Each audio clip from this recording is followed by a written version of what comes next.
Okay, I think there's a little bit of a delay between real life and the stream, but for anyone watching,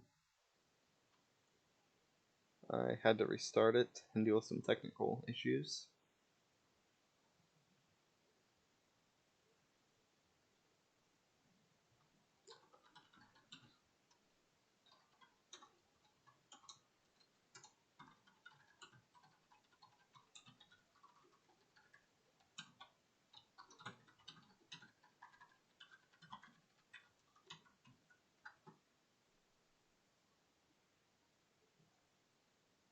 Okay, so there's definitely a bit of a delay, but we'll work with it. So last night I was really just playing around with Lumen and doing everything I could do with it. And one thing I really noticed was that in most cases with Unreal Engine 4, auto exposure is something you'd want to turn off. With Lumen, it's something you want to keep on.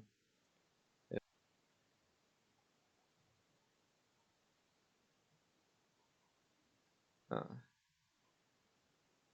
I'm inside this gray box building, and things are lit up pretty much how you'd expect.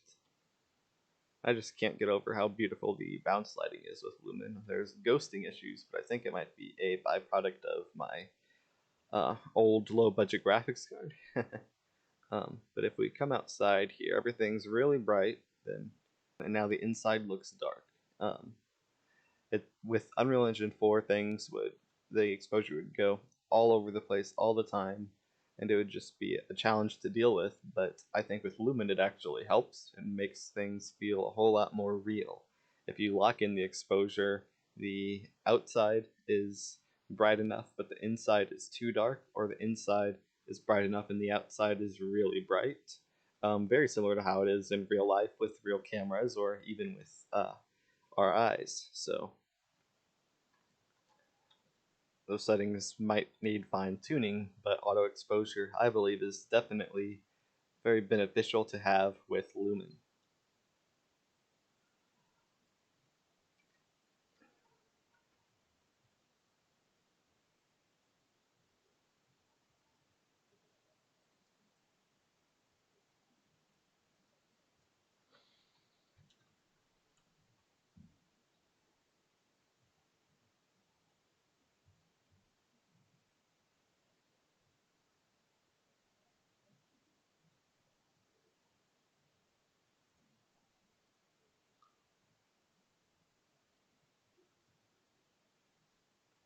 Alright, so if you all can hear me, I want you to say something in the chat just so you can hear me to make sure all of this stuff is working.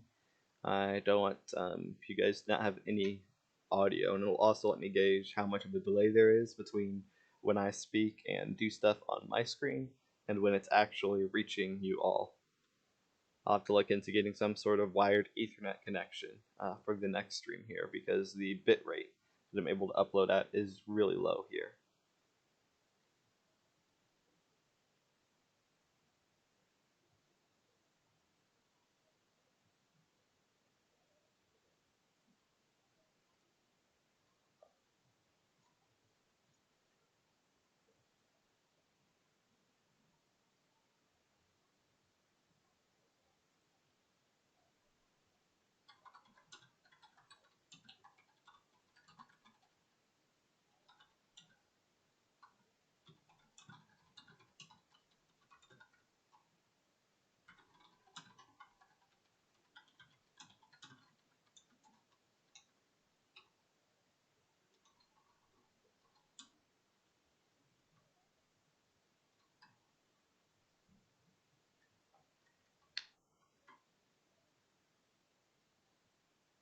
Okay, so, but I don't want to spend too much time flying around and looking at any Lumen stuff in this stream here. I've actually been playing around a little bit inside of animation blueprints.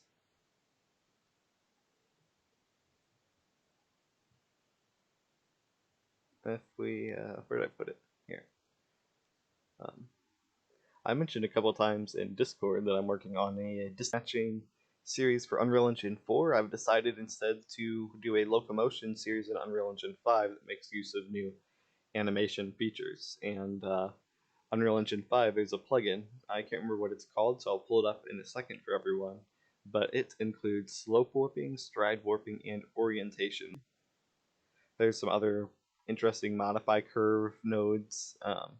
There are a couple new curve nodes. I haven't figured out what they do yet.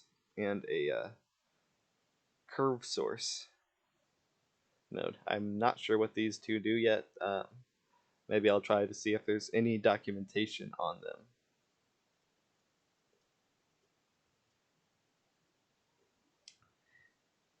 And I'm also going to apologize for the buffering. Hopefully the internet connection gets better there soon-ish. There's also a pose matching plugin, which is odd. I haven't figured out how to use these nodes yet either, but if I search pose matching here, in that plugin it comes with a motion matching node and a match pose node, and I have not figured these out yet. There's nothing to do over here with the match pose node, so I'm starting to wonder if it's blank, but there is stuff over here with the motion matching. I think what I'm going to do here for this stream is see if I can view the source code here.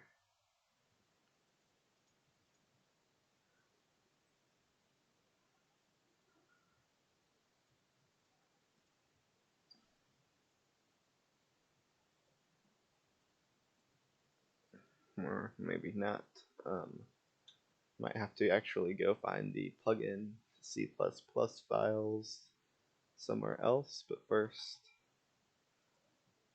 let's take a look at the plugin content, see if anything shows up here. It doesn't look like it.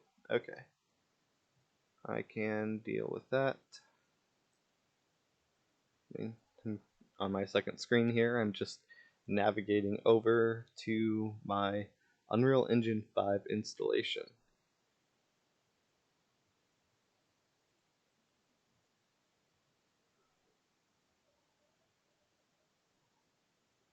If I can remember where I put my Unreal Engine 5 installation, I didn't put it in the same spot as my Ue4 installation. Ah, here it is.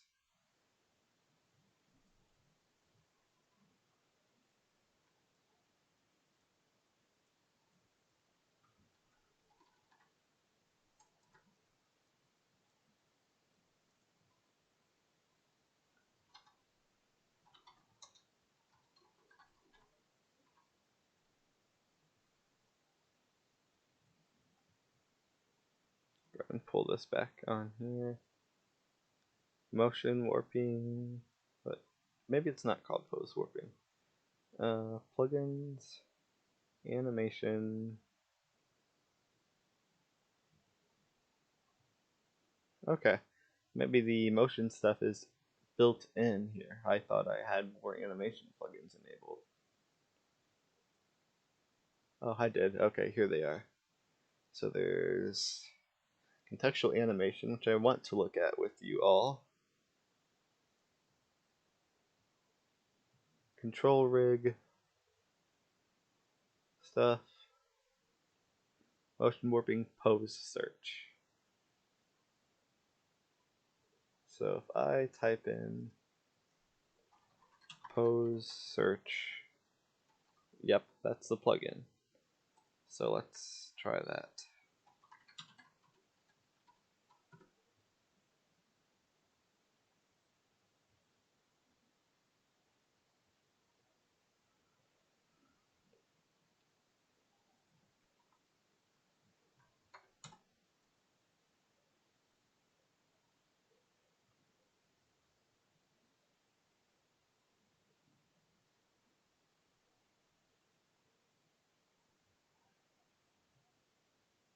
Here we go. Okay, source editor or runtime. I'll start an editor. Here we go. Anim graph mode. Motion matching.cpp.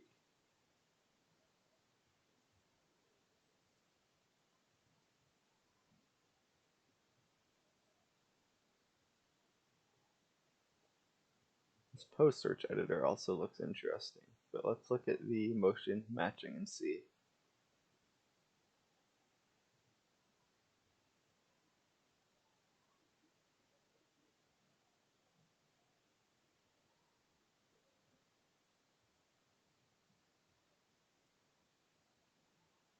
Let's grab the header file here.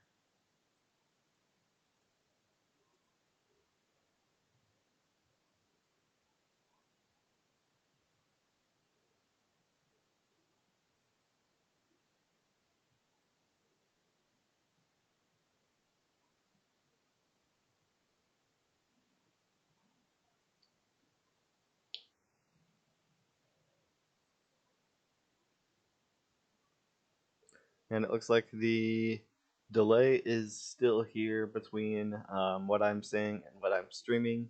Looks like it's a good 5 minutes behind, even. Wow, okay. That's just my guess here.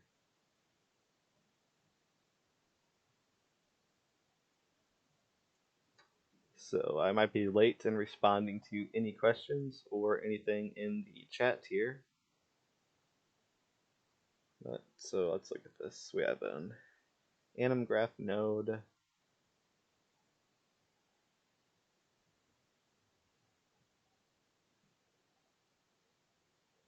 So it looks like, at least to me, I might be wrong here, but the motion matching node, as of right now, appears to be pretty much empty. There's not kind of here I was expecting to be here. It looks like it's pretty much a placeholder for something that will be added more in the future, which makes total sense. Early access, they haven't added anything. I mean, not anything, they've added a ton of stuff. They haven't added everything yet. So let me see if I can pull up the documentation on that node and just see if there's any yet, because I'm really super interested in the motion matching and pose matching stuff that looks like will be coming with Unreal Engine 5. So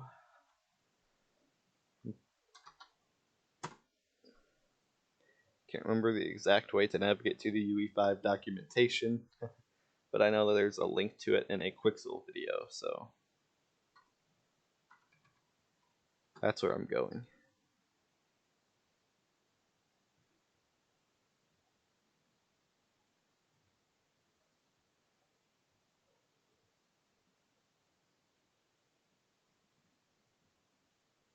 Alright, here we go. Ue5 documentation.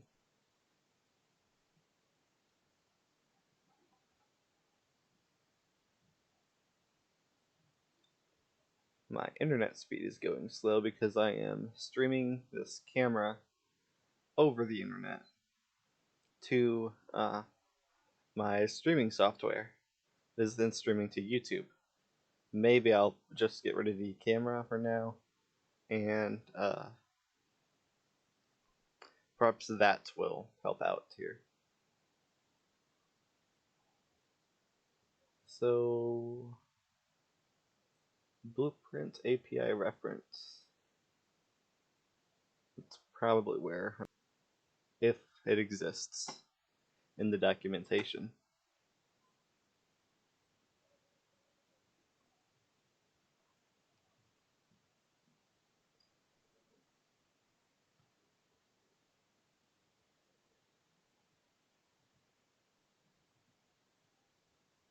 So let's just search motion.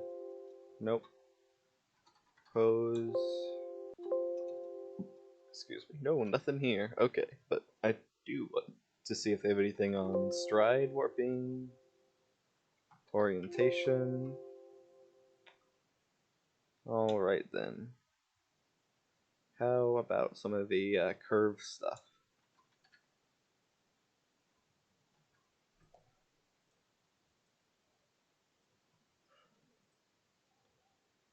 curve source and modify curve.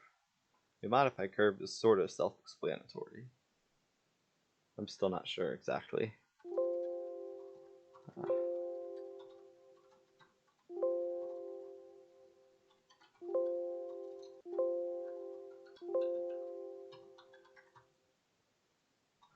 No, okay.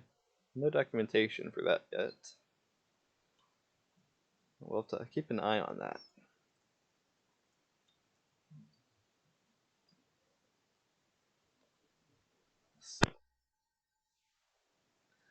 There's also this post-search editor.cpp file.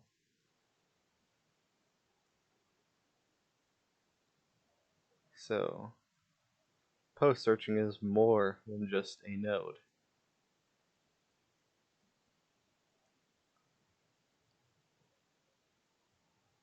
Okay, for now I'm going to pull the corner cam off of the stream, starting from here, just to try to get the stream running faster and smoother for you all.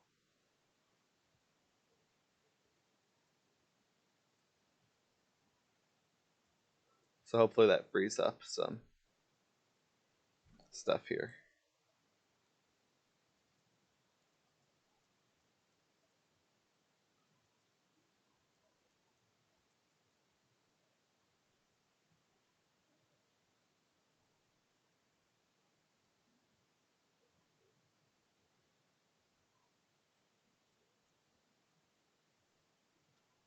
Okay.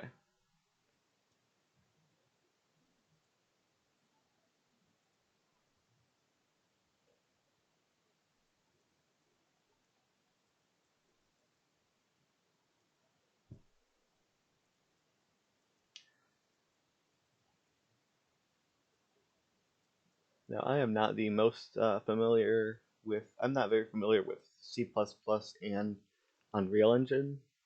I know some basic C++, but that's something I'm trying to rectify. The most I've done with C++ and Unreal Engine is create blueprint library plugins and nodes that do some mathematical stuff here and there that I found to be useful, but that's the extent of my history with C++ and Unreal Engine.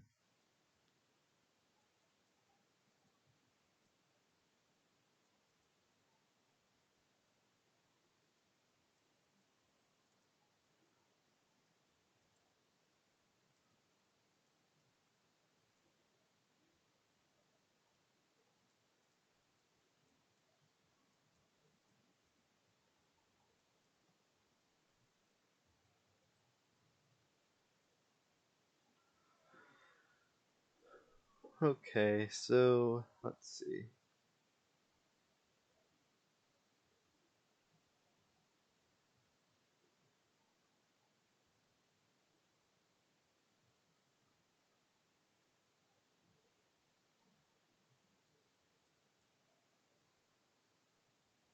So there's stuff going on here. I'm not sure exactly where all of this comes into play.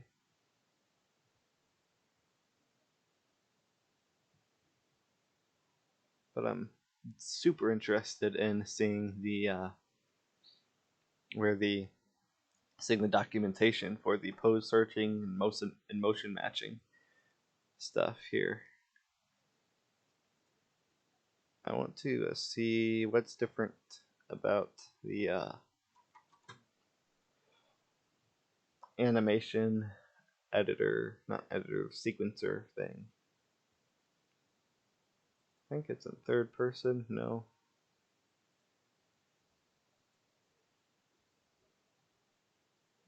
Mannequin animations. Let's just grab third person walk.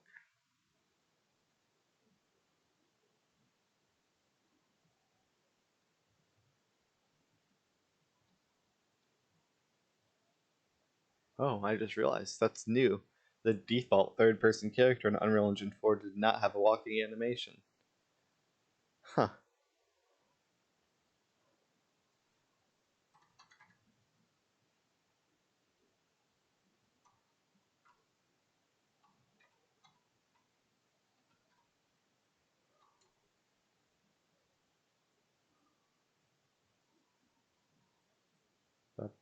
love the new user interface in Ue5. The bone tree is definitely a whole lot larger. I know this is resampled animation tracks. Yeah, skeleton tree, same over here. Not sure if that's new or something I've never paid attention to before in Ue4.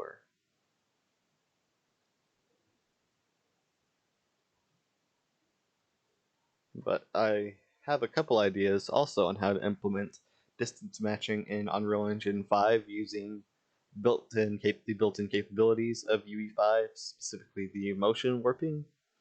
I know a big part of distance matching is to use root motion without using, to not use root motion, to get some of the advantages that root motion has over in-place animation and apply it to in-place animation. But using root motion with motion matching, I'm thinking doing a stop prediction. So you let go of your W key or your thumbstick, and you have the C++ function, which predicts the stop location of the character. It's not something built into Unreal Engine 4. It's something that has to be put together, which I'll be covering in the tutorial series. And then you have, and you take that location, the predicted stop location. This is right before the root motion animation montage of stopping kicks in, and you use it to set a target point for motion warping, and then you warp the motion of that stop montage so that the character stops at that point. So it's, but then you just exit out of it into starting, and starting would have to be done the same way or a similar way. I'm not sure how to handle starting with motion warping. I think it's definitely possible.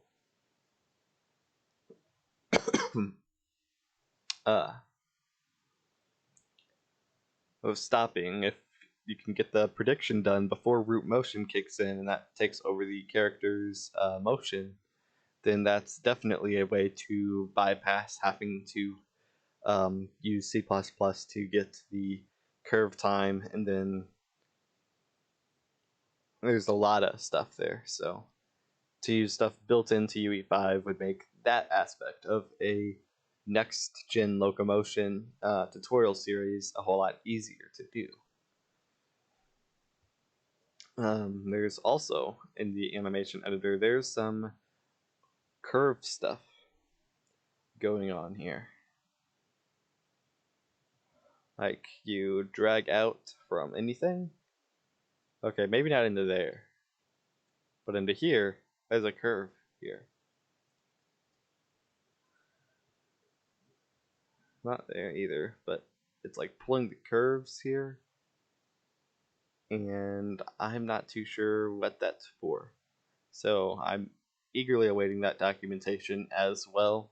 Because if I can't figure it out by the time, hopefully the documentation comes out soon, or I'll have to end up figuring all this stuff out on my own, which I could do eventually. But the sooner that documentation gets out, the sooner I can just read up what Epic has done and why this is doing this and what these do and all that stuff. And I can really get started planning this animation locomotion series in Ue5 for all you guys.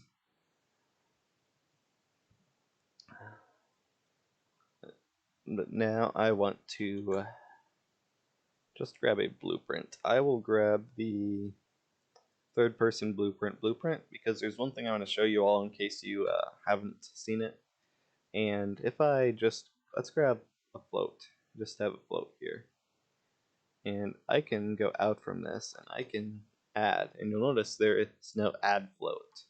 Or I can do a multiply. There's no multiply float, it's just a multiply, which makes sense. I mean, it'll give me a float here, but, and if I add pins, there are float pins. But I think if I make a new variable, let's just make it a vector, and I'll drag it out. Look at that. I can use the same add node here.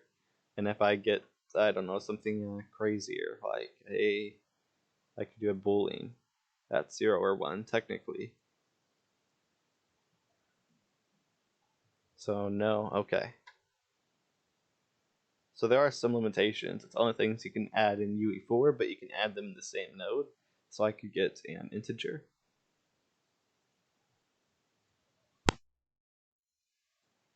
And I could plug that in. And so instead of having 3 add nodes, now I just have the same add node here. So that's super cool.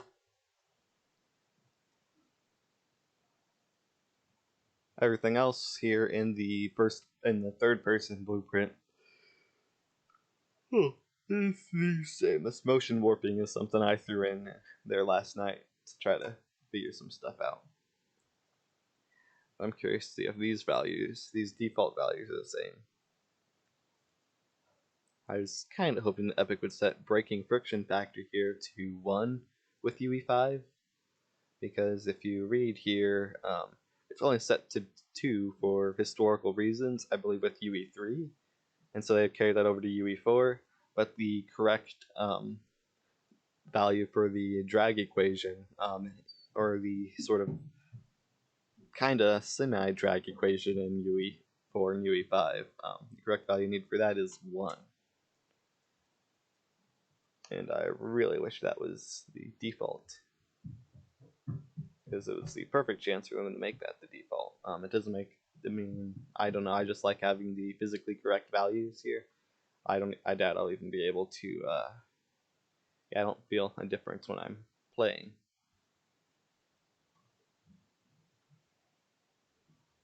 But yeah, the auto exposure I think is the same in Unreal 5.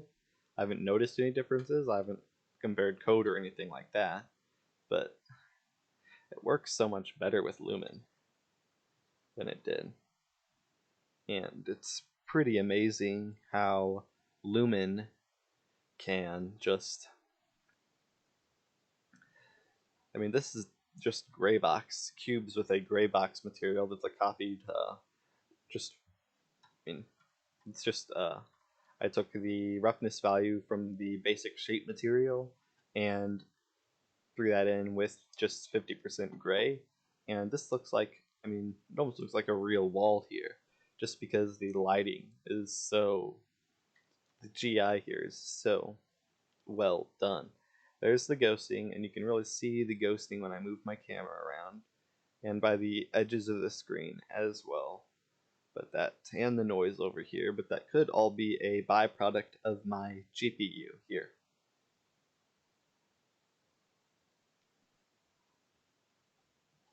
So,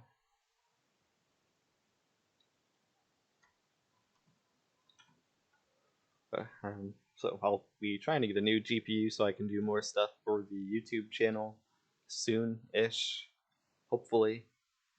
We all know that the GPU market is not too great right now,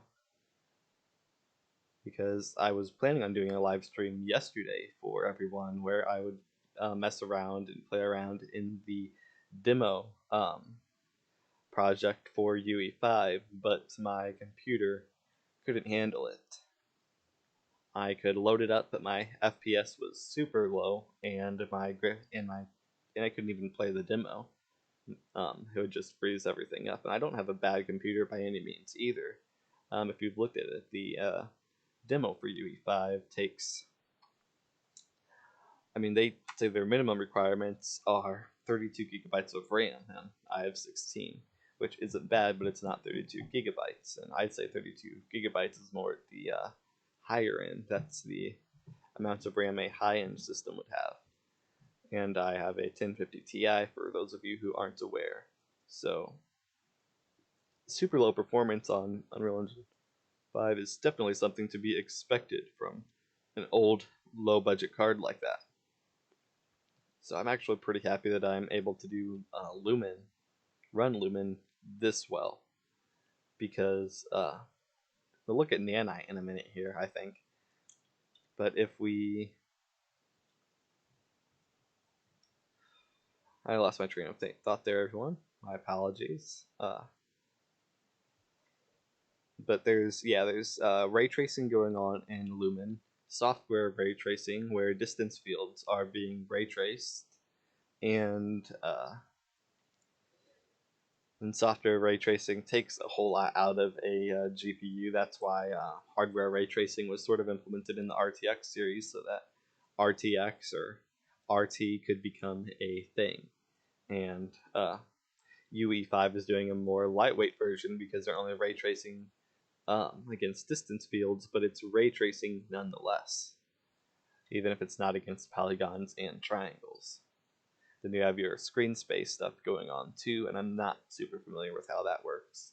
And it also is using voxel cone tracing as well. It's a combination of distance field ray tracing, voxel cone tracing, global illumination, and some screen space stuff going on that I'm not familiar with. And the result is amazing.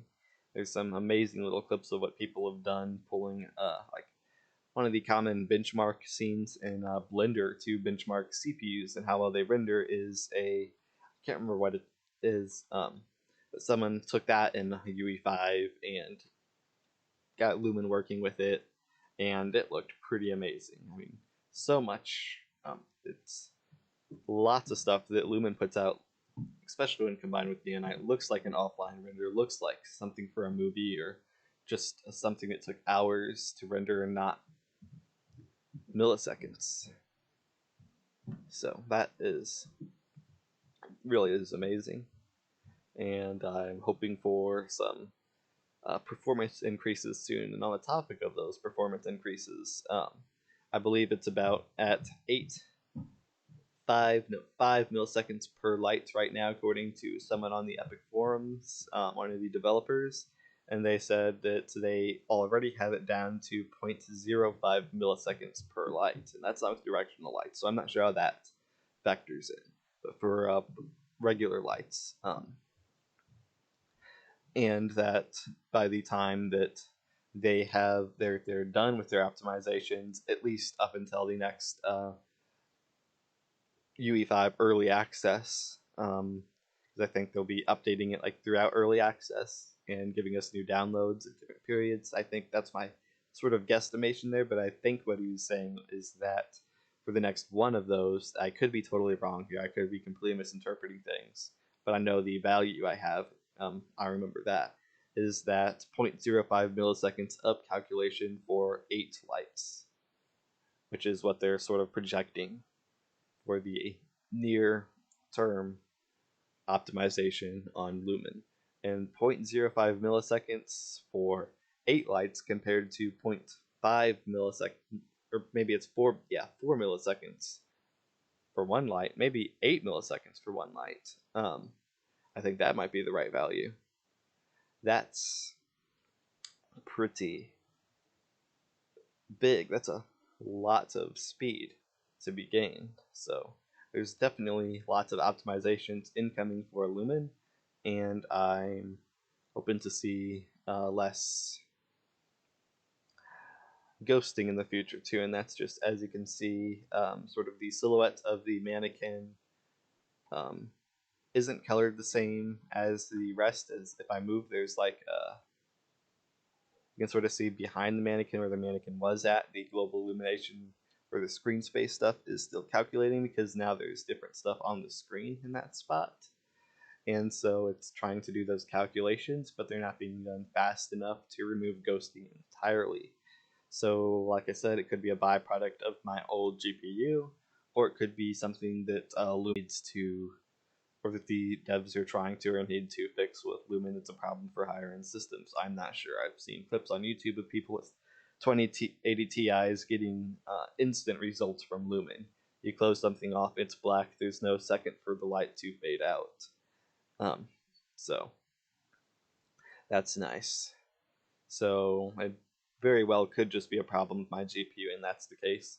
There might be a bit more optimizations down the line, but this is an outdated GPU anyway. I'm really interested to see how Lumen runs on a 1660 or a 1060 or a 1060 Ti, since those are some of the most common GPUs right now when it comes to Steam hardware surveys, at least. So I'm super curious to see how well this stuff performs on those. I'm also interested to see how the percentages for GPUs change in the future.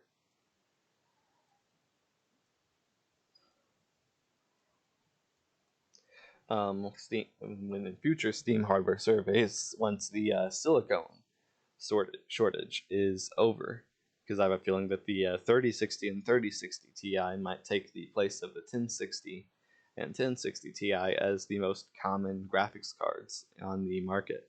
And if that happens, that would be absolutely fantastic.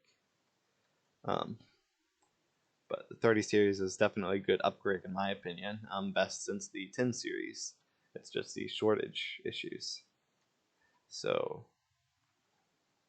I think as more graphics cards get onto the market, there's a whole lot of demand. So I think the overall quality of games will increase, and the minimum system specifications will also increase. I mean, we've seen that with the Ue5 demo, and that's a demo made to push the engine as it is currently to its limits, and that's taking a 1080 minimum, which is really just shows how good Nanite, specifically Nanite, is about optimizing the rendering with super high polygon meshes. You can have so many meshes in a demo like that, and you're getting 30 FPS on a 1080, which is not 1080 Ti, a 1080, which is super nice.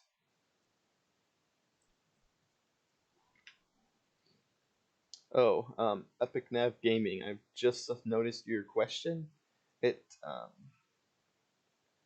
I will go ahead and type it out because that might get to it faster than this delayed playback will. So that can be done to root motion animations via not blanked. What's it called? An modifier, I think. Let me look at something to help answer the question that I just noticed here, everyone. If I open the content browser, oh, and I want to show you guys something super cool. You can open the content browser anywhere in Ue5, not just here in the main editor window. So that's nice. That's definitely useful. But if I create a new blueprint class, all classes, animation modifier, if that's what it's called. I just wanted to make sure I was typing the right thing here.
Okay.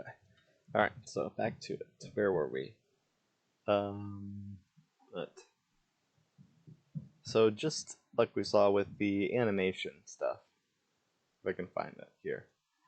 There's plugins here that add things. I mean, Epic promised this stuff 5 years ago. They finally delivered. It's which is nice, but I'm interested to see if we'll get more of this kind of stuff with UE5 and it's just not here yet. I love to see distance matching built into the engine so that everyone that wants to distance matching doesn't have to still custom code stuff.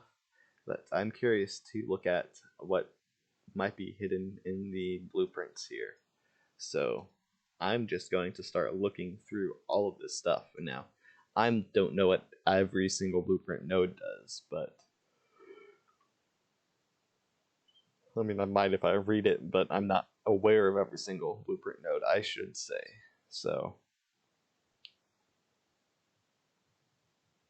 I'm interested to just see if there's anything that's super evident that it's new. And I think here we'll look at Metasounds too. Not a lot of people have been covering that, and I want to learn it so that I can do a little tutorial series on it.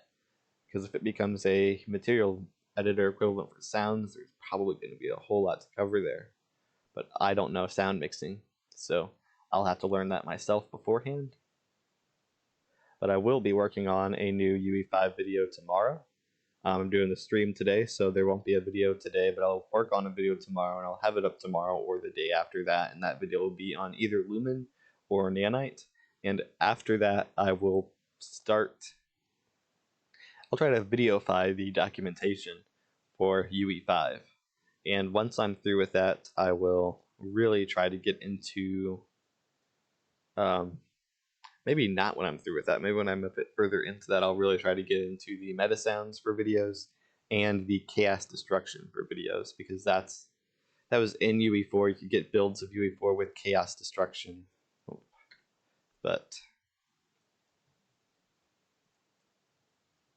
there's just, but I mean, it's all the way here in UE5. You don't have to download and compile the source code of UE5 or anything like that, like you have to do with UE4 to get chaos destruction.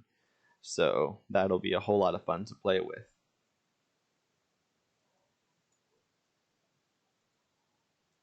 But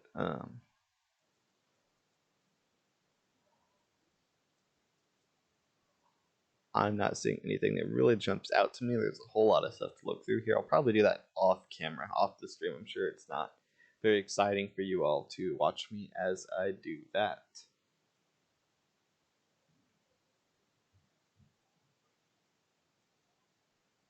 Oh, okay, so in the MetaHuman tutorial, when I run the game, the back of the player is always bent down. Is there a way to fix it?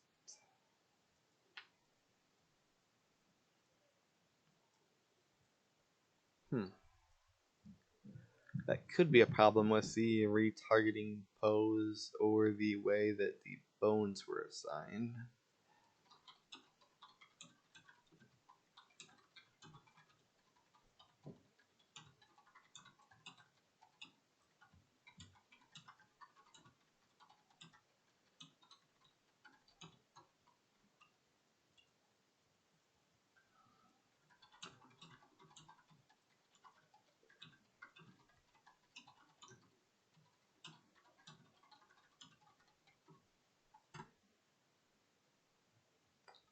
Okay, so Metasounds. That's actually a plugin that you have to enable. I discovered last night. You go to plugins and search Metasounds. You have to enable it, and then I believe also restart the editor once it's enabled. Now, I barely know anything about Metasounds. I glanced through the documentation, but not enough to actually recall anything. Here, Metasound. Let's just. I'm not even gonna give it a name. So what can we do here?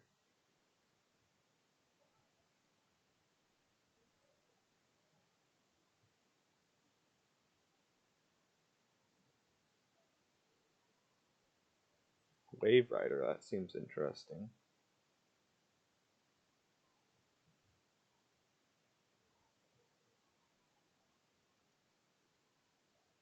I don't know. I think I'm gonna pull up the documentation.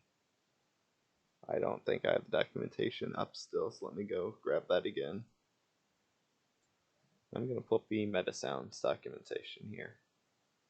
We'll take a look at it together. Oh, and I'll give you a Discord link too. And I'll just give you a link to the Outcast Games Discord channel. Server, I mean. Keep calling it a Discord channel, and I've been using Discord long enough to know that it's a server.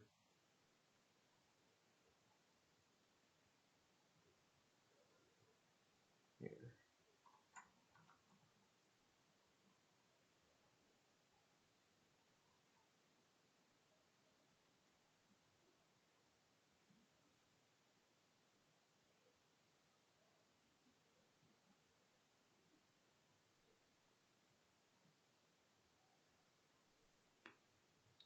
Okay.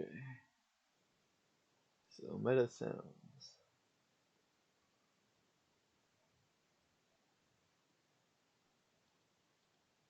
I'll just go straight to that quick start guide here.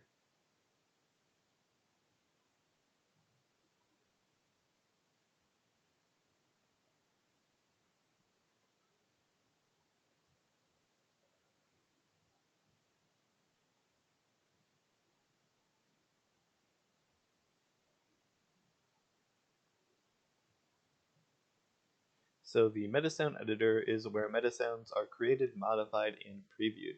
Metasounds are converted to C++ code when they're played. That's interesting.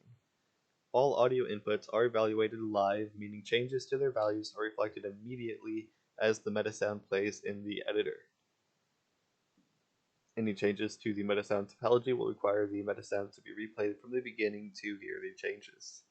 That makes sense. The toolbar contains the following high-level controls for the Metasound: save, browse, playlist, stop, general, and Metasound. Opens the Metasound settings in the inspector. Okay.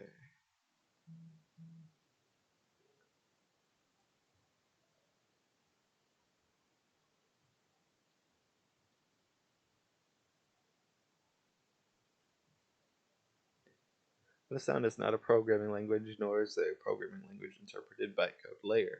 The nodes are written in unmanaged C++ and are directly executed in C++. Okay. The graph data flows from left to right, with the need for output pins connected to input pins. Similar to blueprints, then Metasound does not have an event graph concept, as the graph is always flowing.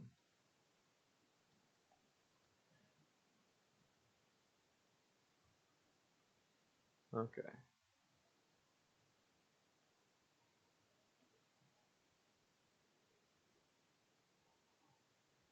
Ooh, a basic procedural music system. This interests me. I'm going to pull this into another window and let's just follow this.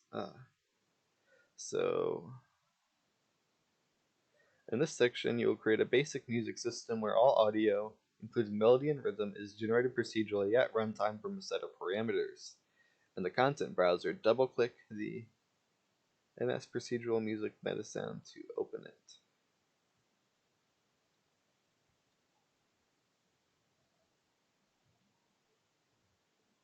So where are they getting that Metasound from?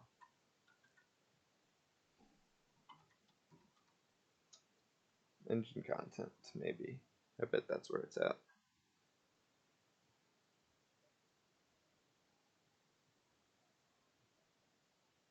Or no, that's just what they named their blank new Metasound, I bet. So, and I have no idea what any of these nodes do. I'm learning this on the fly. Everyone, trigger repeat. On play goes into start. BPM to seconds. Goes into period.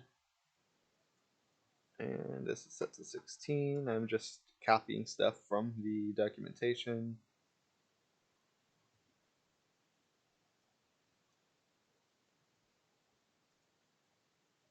Promoted that to a graph input.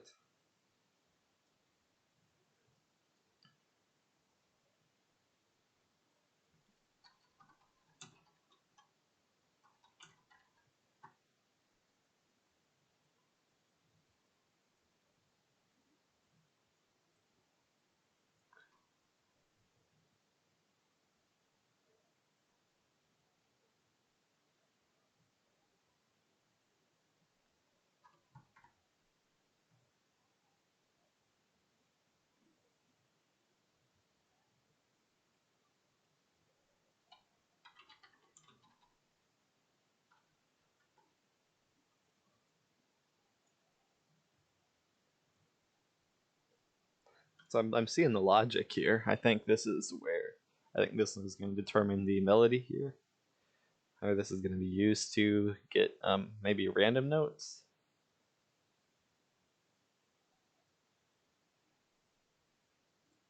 Yeah, scale to note array.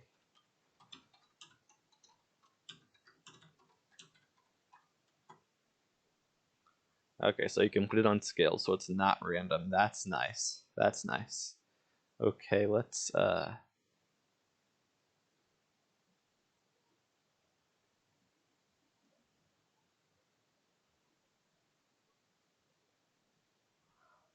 good selection of scales here. Let's grab a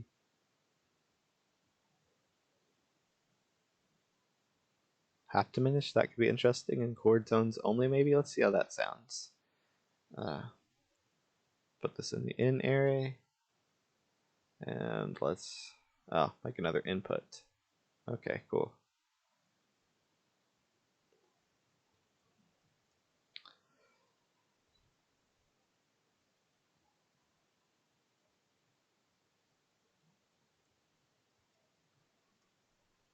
Random int.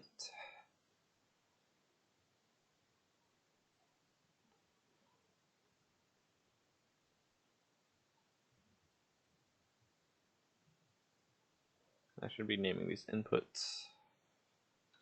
This one's supposed to be called new melody.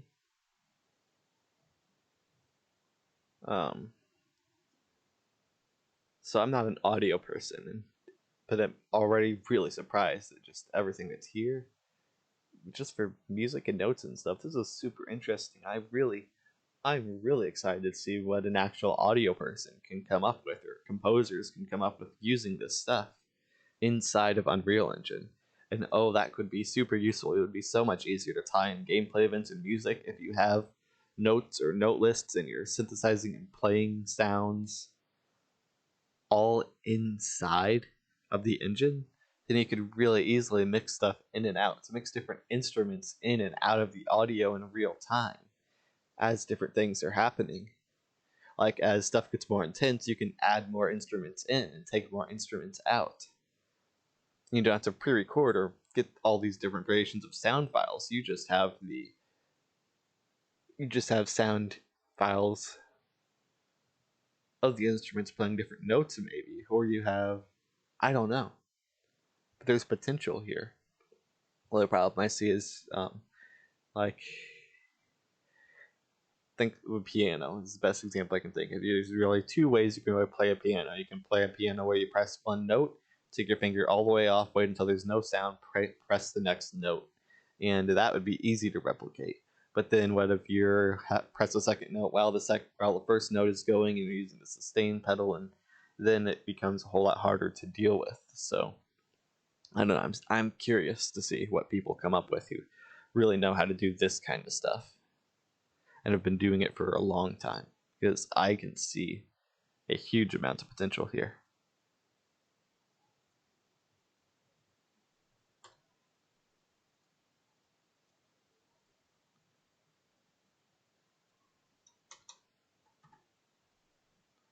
Okay, so the new melody value goes into the seed.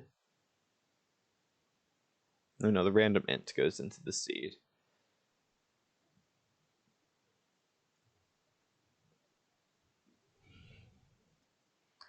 Now this is we're at a float, and we set it to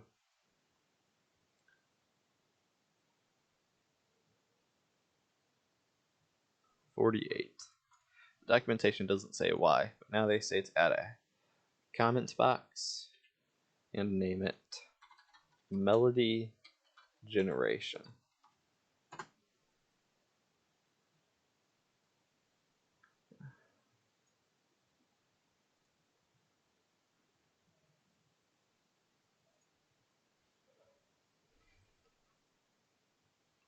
Now getting I need a MIDI to frequency float.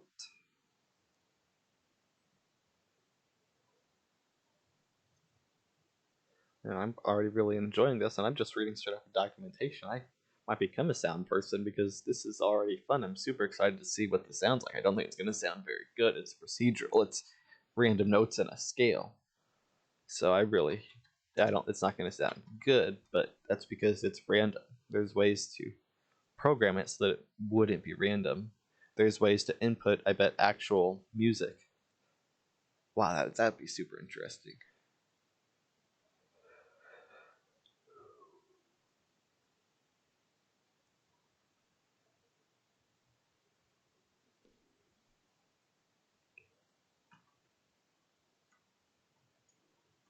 Duplicate this. Duplicate this. Put that in. Now I'm supposed to take this and get another add node.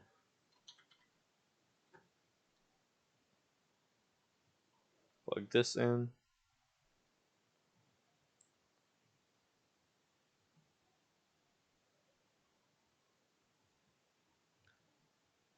Ooh, and this is a detune. That's interesting.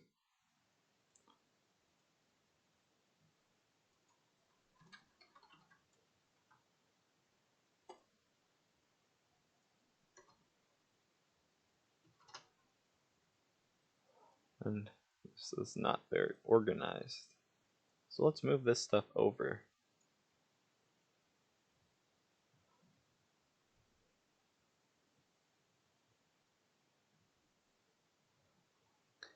So this is synthesis sine.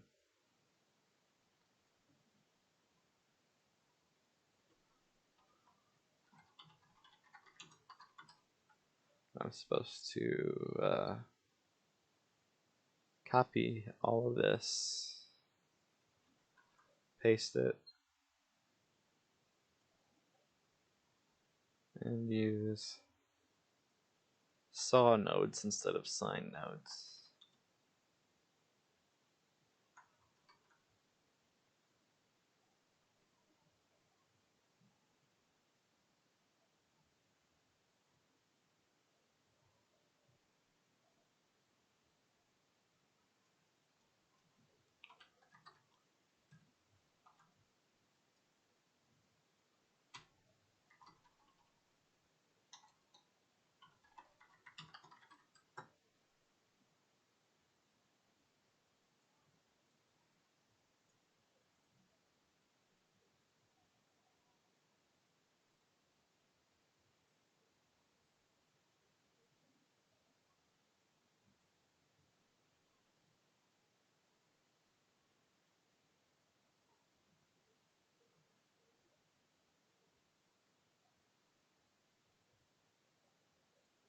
Okay. So crossfade.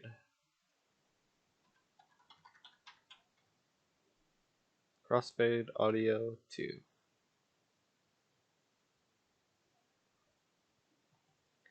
No. Oh, I'm supposed to add these together. Okay.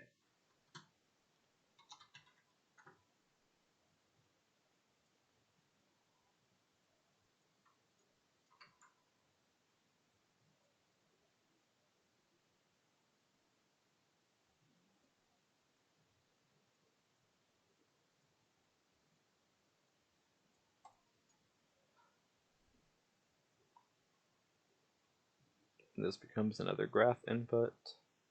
And this is crossfade.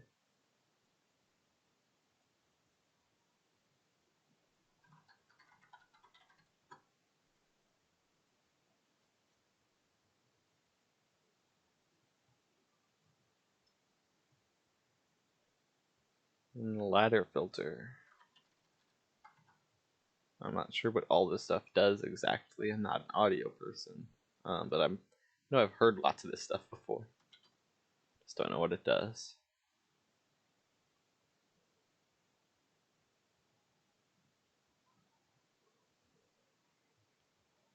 So it's supposed to be 500, 5,000, 0.5.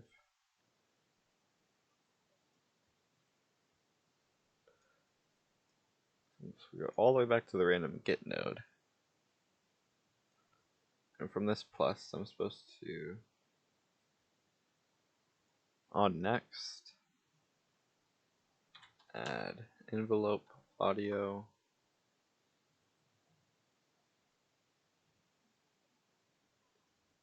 .01, 0.111. Supposed to multiply it by my ladder filter.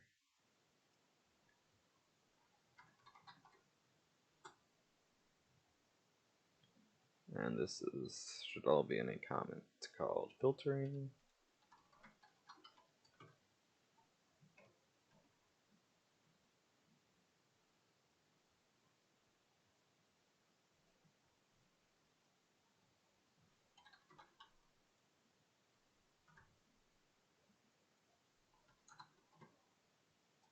We're almost to the bottom of the page here.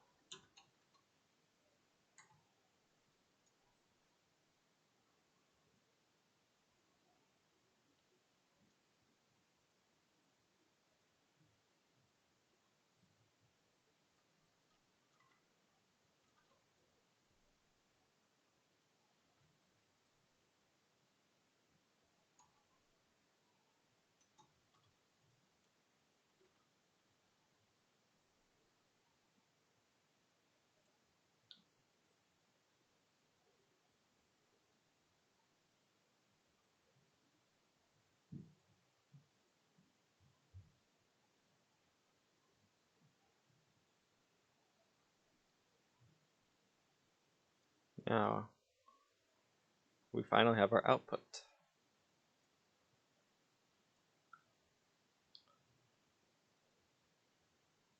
So now I want to make sure that I'm going to make sure the sound comes through.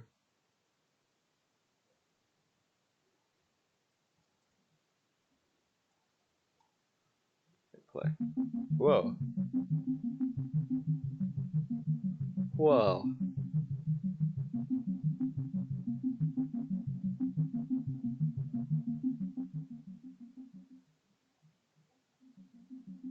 I'm going to adjust my volume here for you guys a little bit in my streaming program. It's a little loud here. I'll just turn this down some too. Then I'll turn this back up.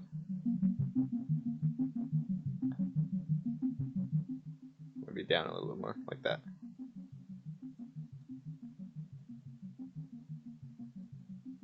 Okay, now I really want to change the BPM. Let's set it to something super low. Let's set it to 10. Okay, not good. Yeah, 60. 30. 120. Let's put it back to 90.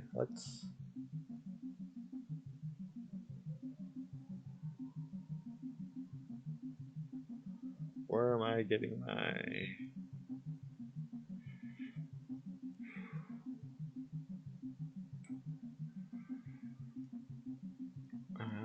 where's the scale? Input scale. There.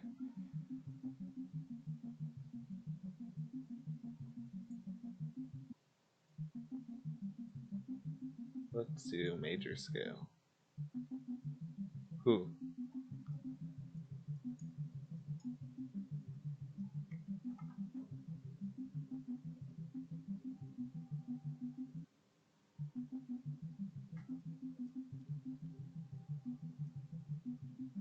Wow.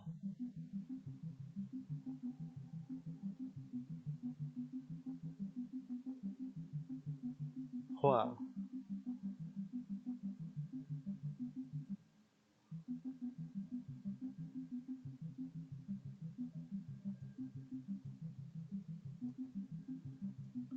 What if I change? Okay, so now I want to. Where is it at? Uncheck this.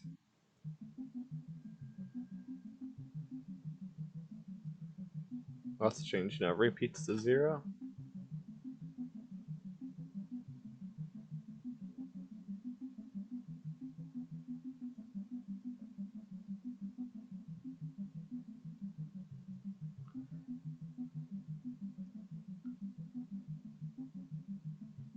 Okay, looks like I'm coming through live now, definitely. Okay, that's good. I actually had my own stream rewound a bit, so I guess I got caught up. Oh wow, we've been streaming for an hour. Wow, okay. Okay, so let's see here. You know what? I'm gonna take this stream link and try to get some more people in here. I'm gonna throw it around Discord and Reddit.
Huh.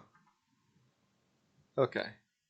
I need to change some of the volume settings. I just realized this music here is coming through really low on the stream. So let's. Okay. I need to change some of the volume settings. Okay, I I turned that up some. This music here is coming through. I'm actually stream, watching so my let's- stream on YouTube right now. Okay. I need to change some of the volume settings. Okay, I turned that up some. This music here is coming through. I'm actually watching my stream on YouTube right now. Okay.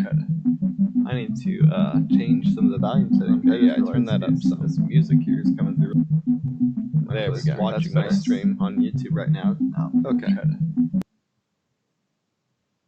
Okay, I'm sorry for that really weird feedback right there. I'm sending the desktop audio straight into the stream.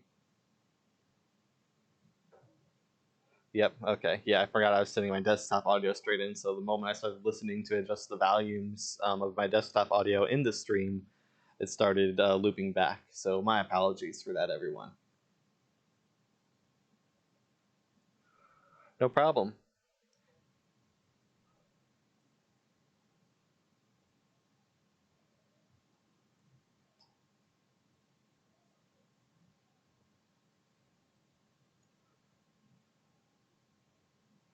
Okay, so 6 people watching now. So, oh, 7. Okay, people are starting to come in. I should have posted that link a little earlier.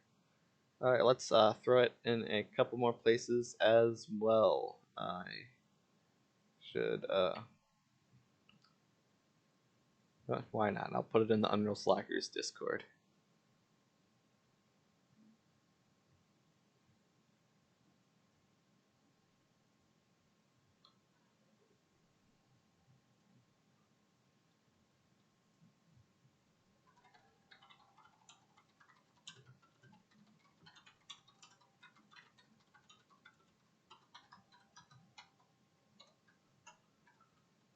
So yeah, Metasounds, super interesting, and I'm super super excited to see what people come up with it.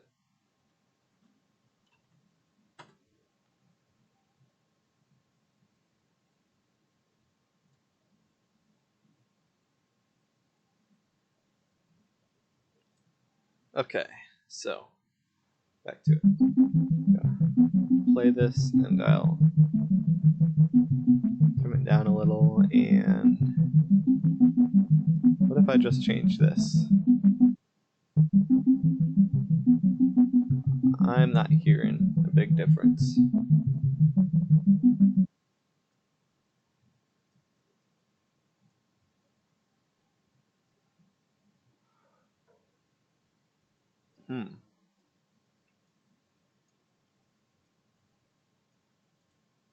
What if we just change those? Maybe I'm not hearing much. Crossfade, that's something I want to try. Whoa.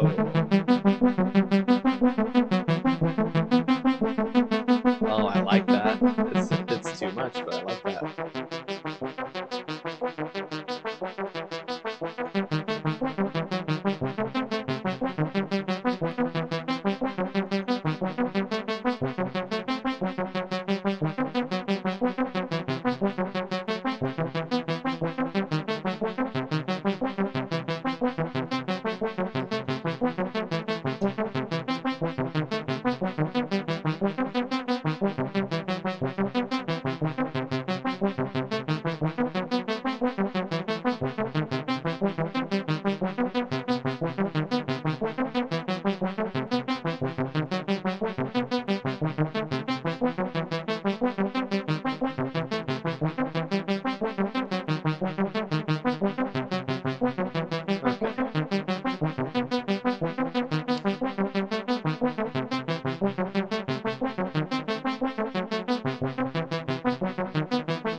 Okay, yeah, this sounds messy right now.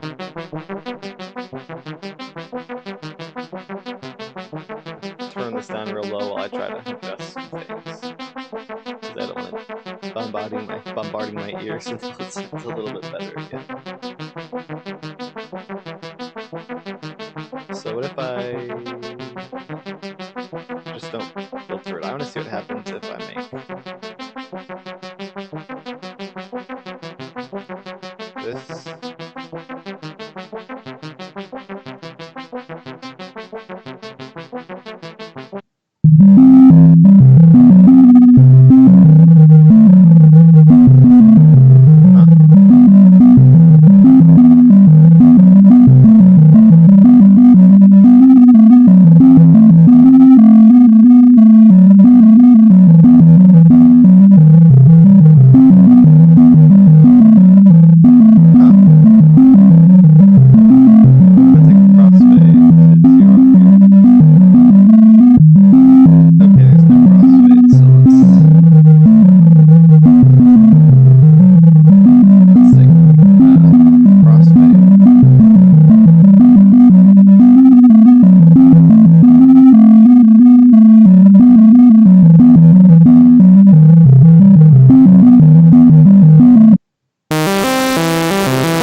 Turn this up.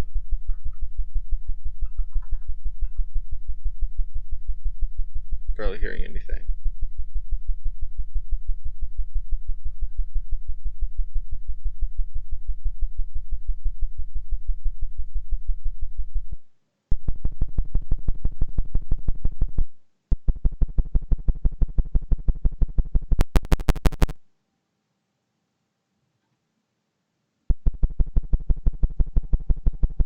just playing around with values. Okay. So maybe I'll just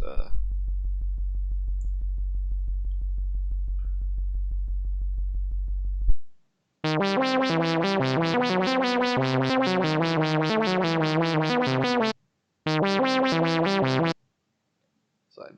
Oh, that's where I should be putting this.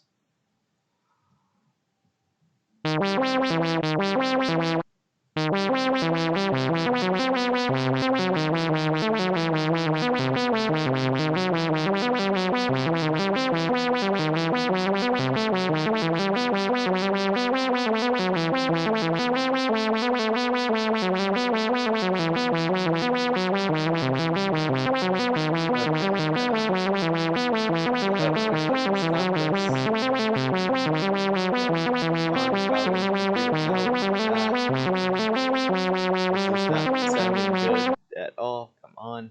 Okay, there we go.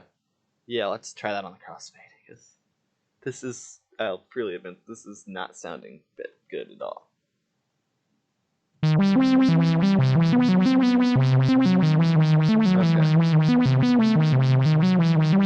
you hear me better now,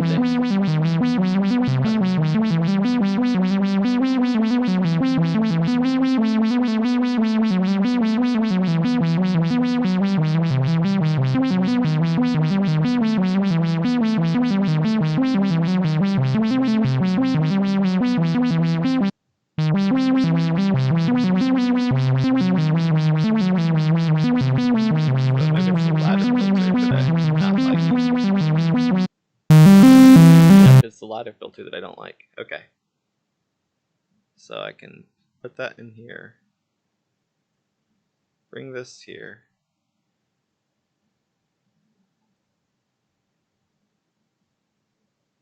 And I'll just throw this here.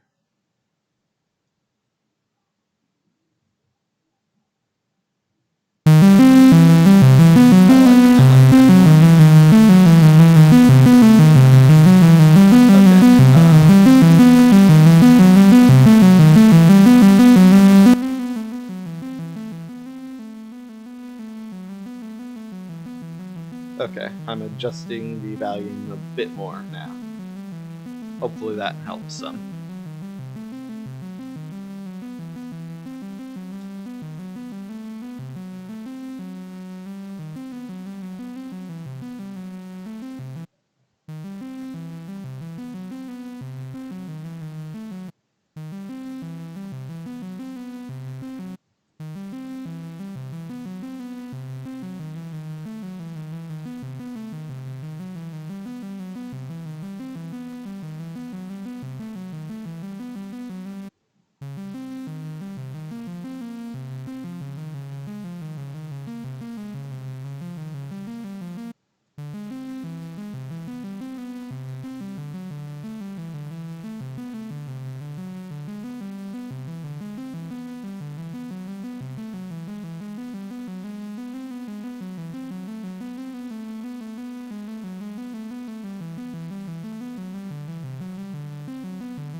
Okay.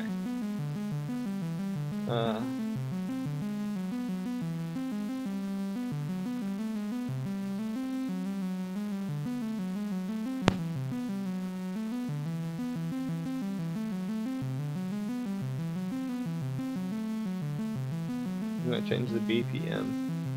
It's a little fast.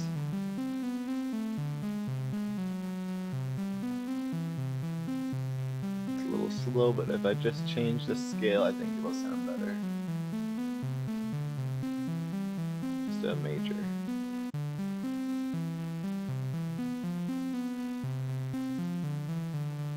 Now what if we just put the detune up to 1?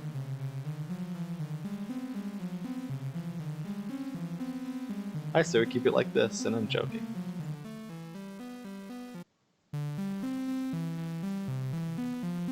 And what if across, I just wanna...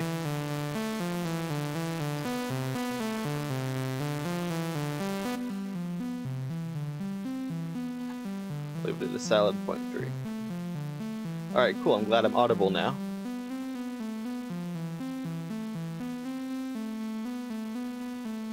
Thanks for bearing with me, everyone. This is actually the first time I've ever streamed before, so I'm learning all this stuff as I go here.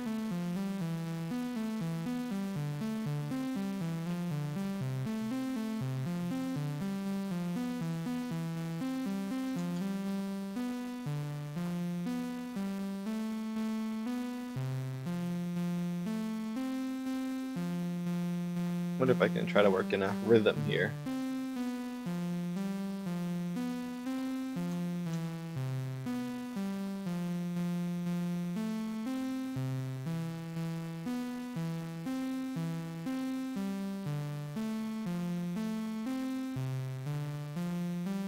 I'm not sure how I'd do that.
I wonder what happens if I multiply audio by noise. I don't think it's going to do anything good, but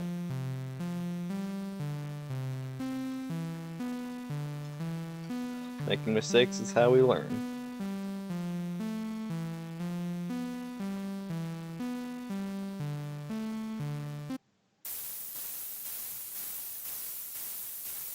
I see.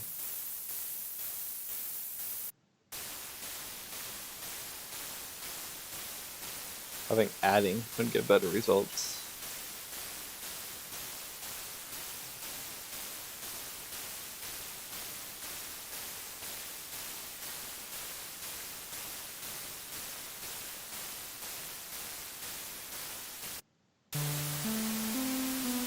Ah, I see it.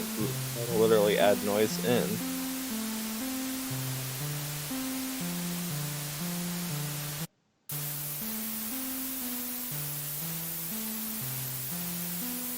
That almost sounds like just the noise there if you ignore the music, like steam, and you can almost get like a little banging back there. How it's affecting the other audio, almost like it's some sort of machinery going. That's interesting. There's so much to do with Metasounds.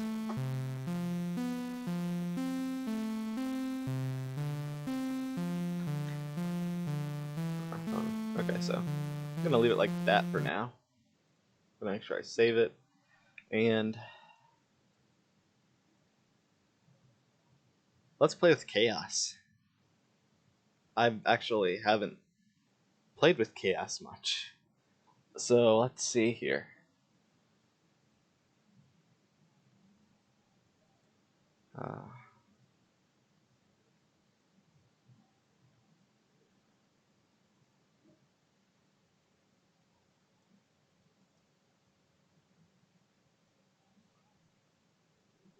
I might pull up the documentation here. I haven't done much with chaos before,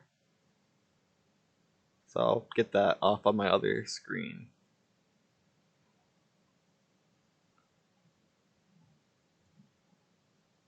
Ooh, we should yeah, another super cool thing I want to in case some of you haven't read through all the documentation here. I haven't read through all, but I've read through some of specifically the physics documentation. I haven't touched the chaos part yet, but the asynctic physics is awesome. I haven't turned it on, but I'm familiar with it and what it does, and essentially it will allow for a whole lot more determinism in the physics. It won't be fully deterministic, but it'll be a whole lot better and a whole lot less random. And frame drops and all of that kind of stuff will have much less of an effect on physics simulations because it's doing it on a separate thread.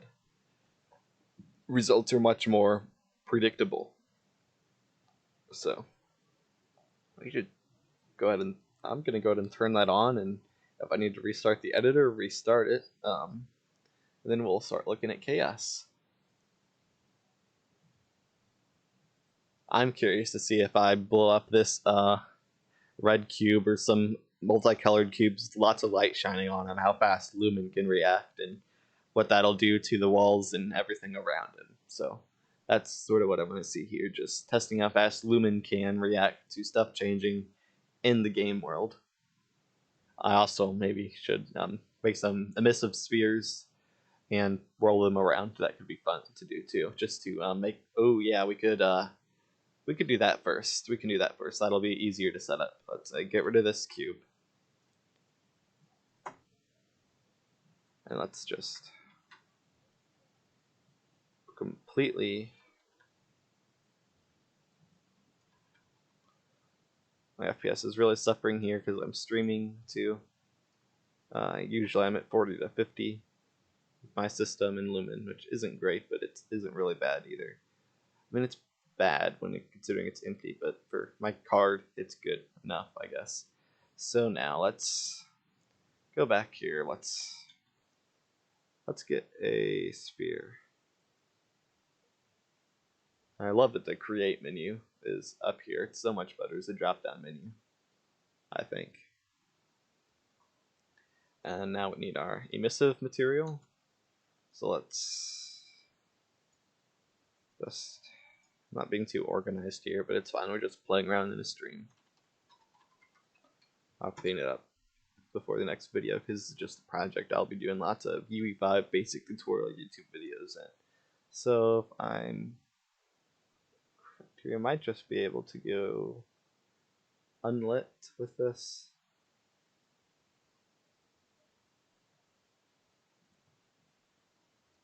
Yep, and now we need a 3 vector.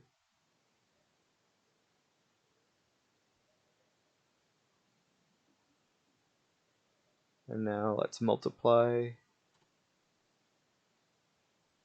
by a scalar parameter that we'll call multiply. And we will promote this to a parameter. And we will call it color. And I'll put power to 2. I mean, multiply to 2. Let's apply that. And let's set it to white. Or let's set it to this. Let's set it to something in here like that. And then let's grab our emissive material, put it on, and look at that. Wow. Let's turn the power down a bit. Let's just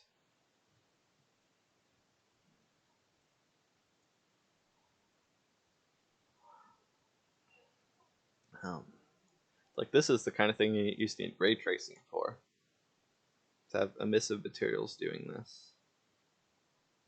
I need to make this material instance. That's a bit better. And another cool thing, if you scale,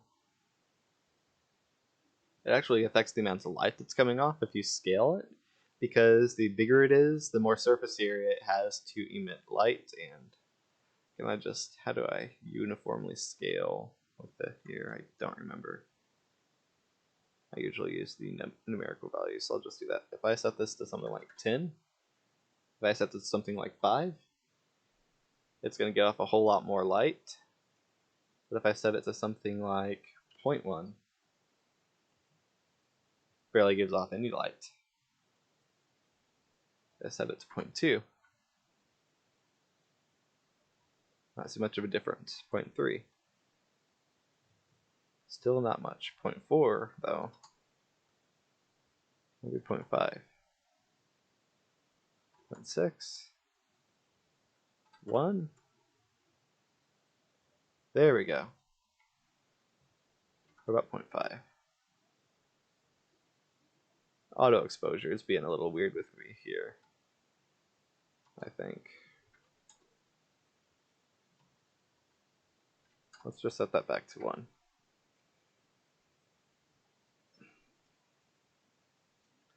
And now I want to simulate physics and play.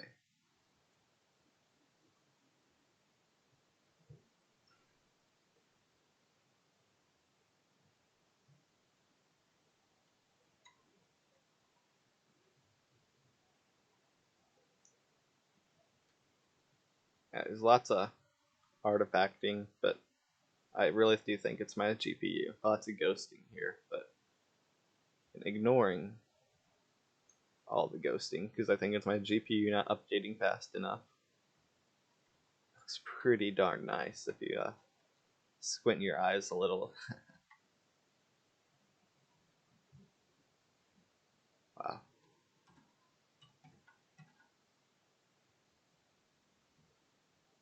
Let's just duplicate this sphere.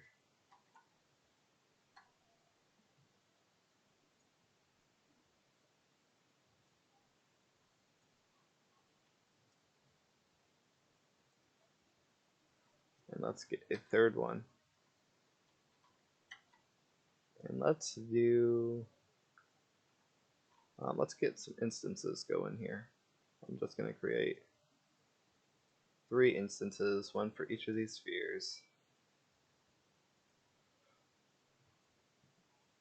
And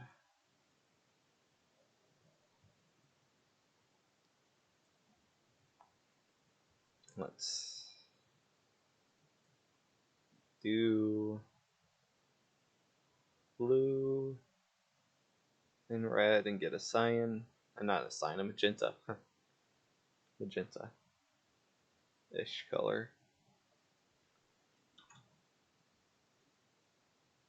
Let's do a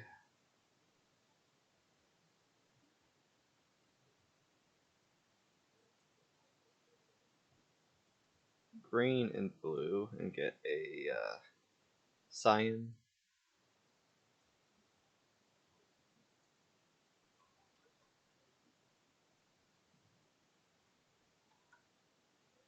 Um, and then we'll get a yellow. Because usually think primary colors red, green, blue. It's actually cyan, magenta, and yellow. You can combine some of those colors to get red and blue. Actually, I know it's crazy, but it's but those are actually the true primary colors, and you can't get the cyan and the magenta or real cyan and magenta from just combining your yellow, red, and blue.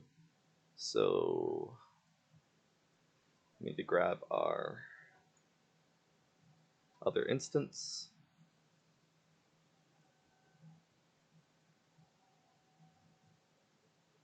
And turn all those up to get a yellow.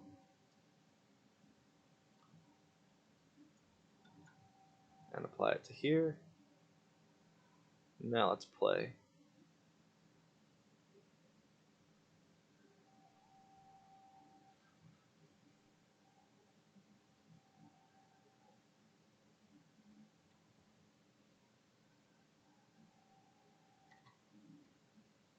We could try to play some pull with the mannequin and our balls here. Can I?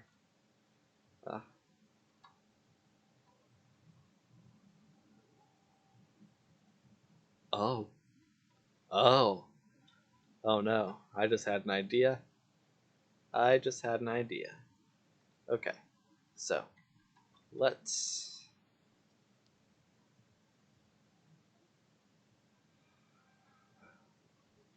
make these all half as big.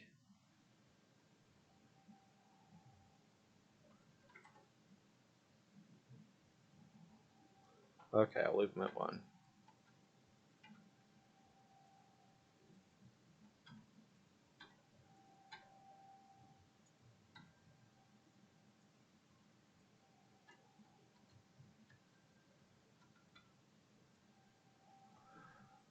And let's just arrange them.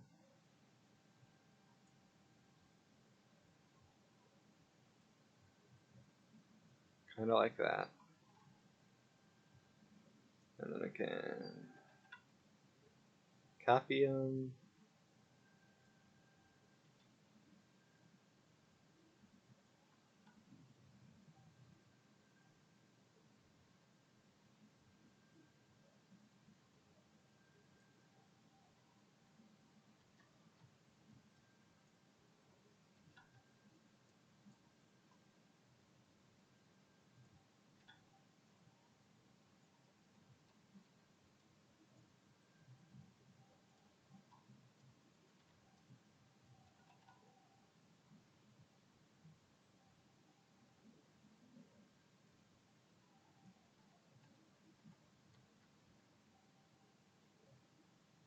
Let's move closer to the ground or they're going to bounce around. I don't want to go 3D model a triangle to hold them in.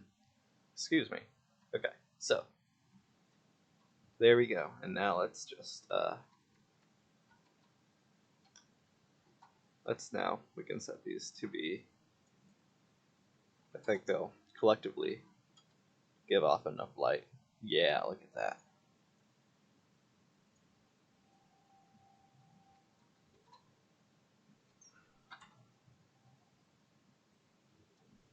But they're all too far away from each other now. So let's... Uh-oh. Should have scaled them down beforehand, but oh well. And now, I'll also put this down to 5 and get it close enough.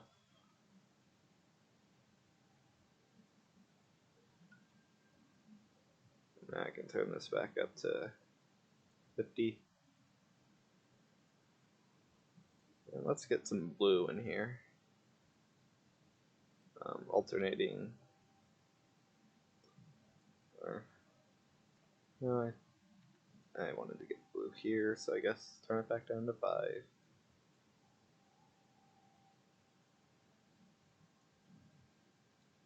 And back up to 50.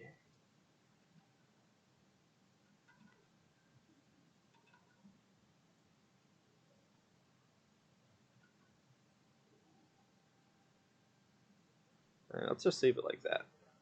Let's just grab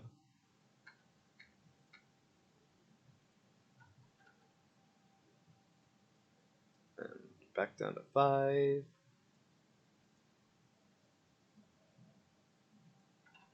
And let's copy this, bring it over here. And now let's play. And no, not yet, not yet. Not yet.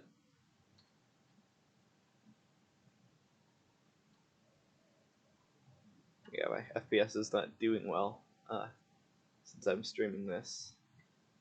Okay, unlit. Where's my corner? Right there. No. There's our corner.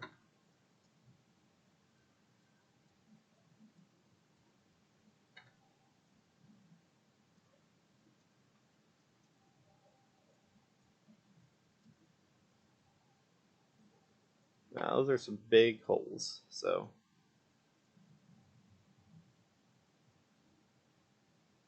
let's make them smaller.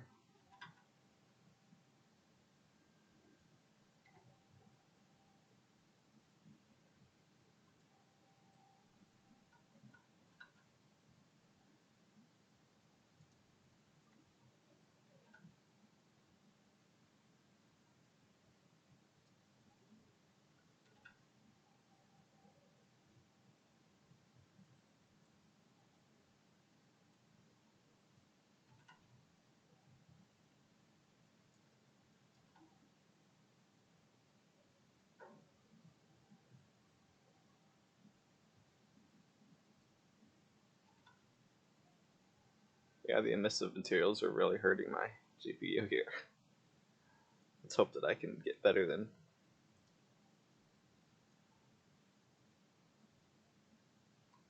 15 frames a second. Whoa.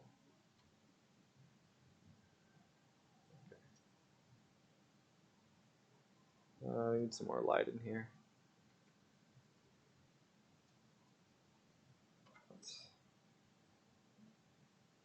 There we go. Maybe that's too much light. So let's copy.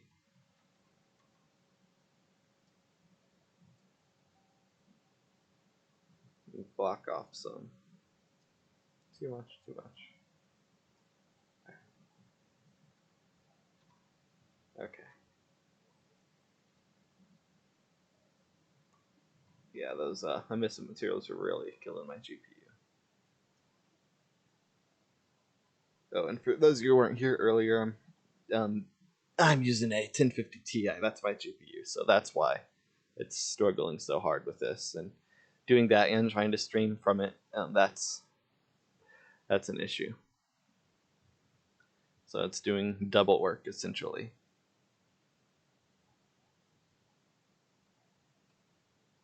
Okay. Now, okay, that was a complete failure. Let's not let it go in here. Don't want to lose our game of pool before it even truly starts. Ha ha. There we go.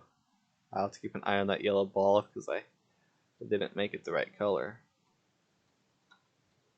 And go on stop. Stop. Good enough. And I just lost. Alright, let's just use this ball.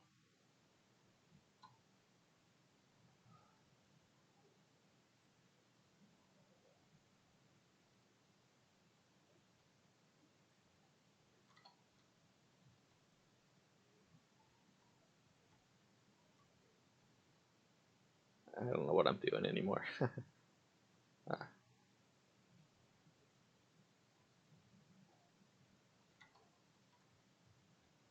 But GI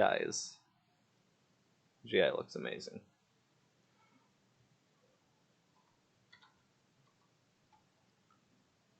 Can't eject here.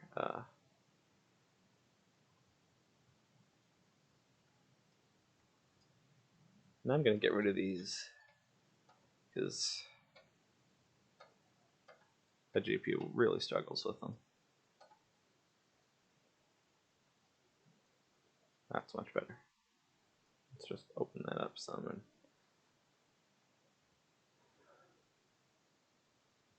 ooh, right. Yeah, the auto exposure does a much better job with Lumen than it does just on its own.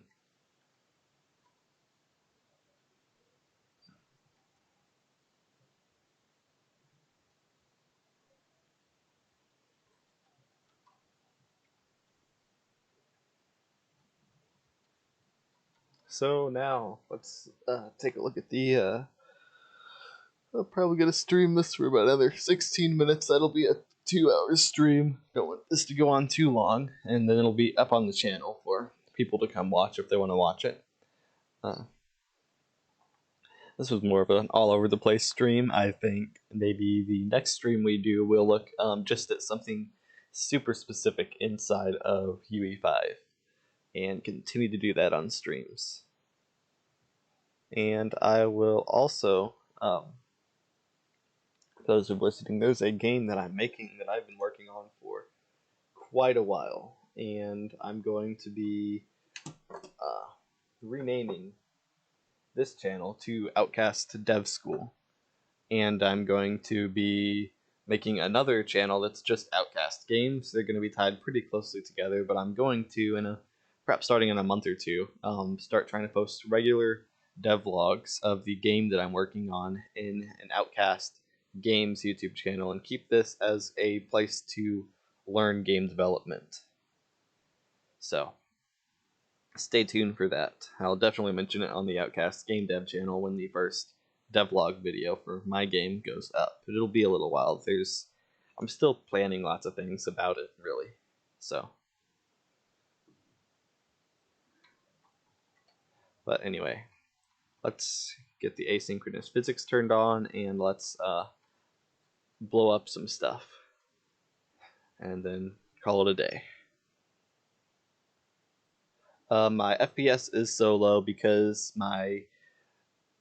I'm running this on a 1050 Ti, and because I'm also streaming, and that's also hurting my FPS. Usually, the 1050 Ti is not Lumen is what's really hurting my FPS. It's not optimized well. Yeah, it'll be much more optimized once Ue5 releases, and even later on in early access. But Lumen is pretty intensive on the GPU nanite. Rarely does anything to my GPU. I'll demonstrate that here. When I'm not streaming, I can get 40 to 50 frames per second with Lumen on. But that's when I'm not streaming. In just a moment, I need to get a drink here.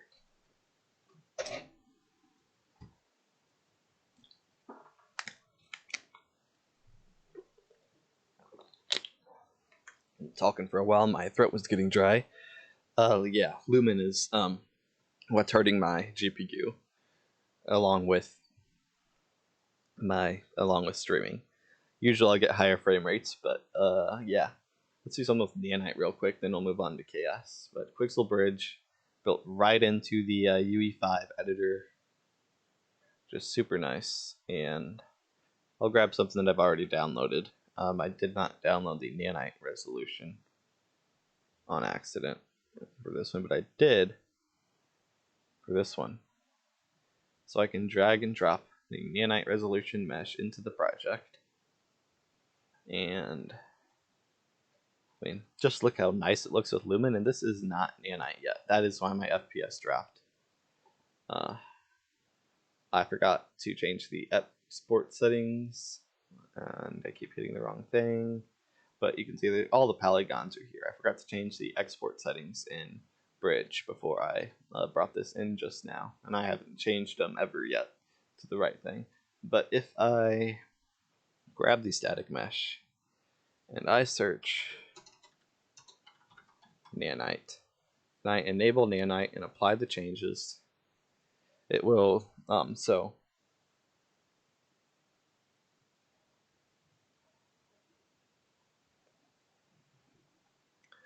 it'll apply the changes to it, and it's still using that mesh. It'll take it a moment, or no, it's not there. It just did it. It looks like. So the FPS is still a little low. That's because I'm streaming. Usually nanite doesn't even hurt the FPS, but if I go into nanite visualization overview, then there's let's visualize the triangles.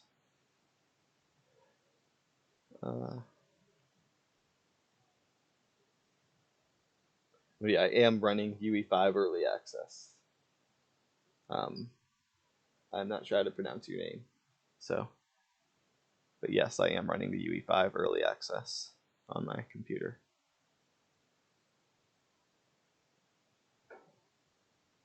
Let's visualize triangles, and like I said, usually my frames are much better when I am not recording or streaming, but I have a lot of stuff open here too, so that could be impacting it on top of doing the streaming here. So let's close out of all the stuff we don't need open right now, and that should help free up a bit of memory. There, that's a little bit better. I can also close out of the documentation for now. That's a little better, yeah. If I was streaming, I'd have a whole lot more frames here. But actually, let's not play.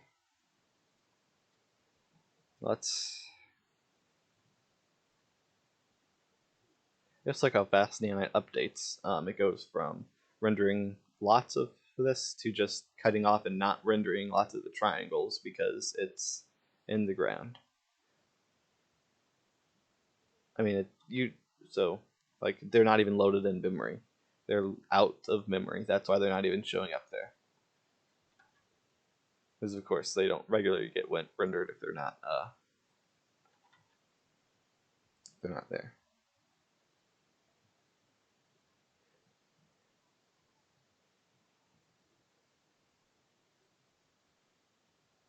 Yep, I do. Lumen is on by default. I know in the Lumen's on by default. To turn Lumen on, I'll go ahead and show you.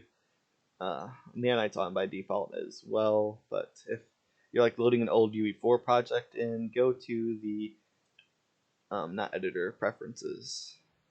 You go to project settings, and you can just search Lumen, set global illumination to Lumen, reflection method to Lumen, and use hardware ray tracing when available if you want to. That'll help, and it'll use your actual ray tracing cores to do some of the software ray tracing that it does.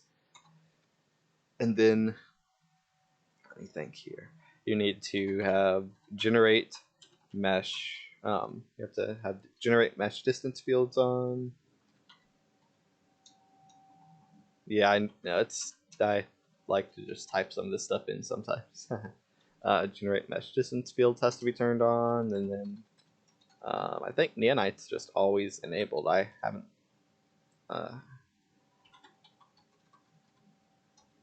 If I can type it right, yeah.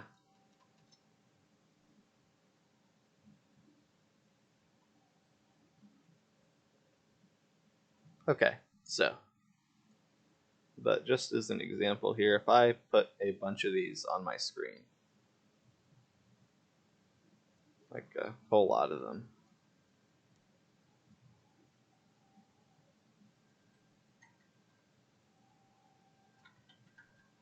I'm not trying to make it look nice, I'm just trying to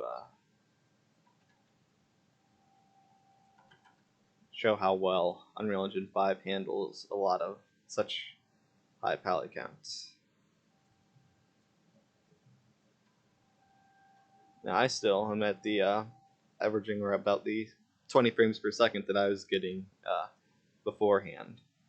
Like I said, the streaming is really killing my computer right now. I would be 30 to 40 with my 1050 Ti.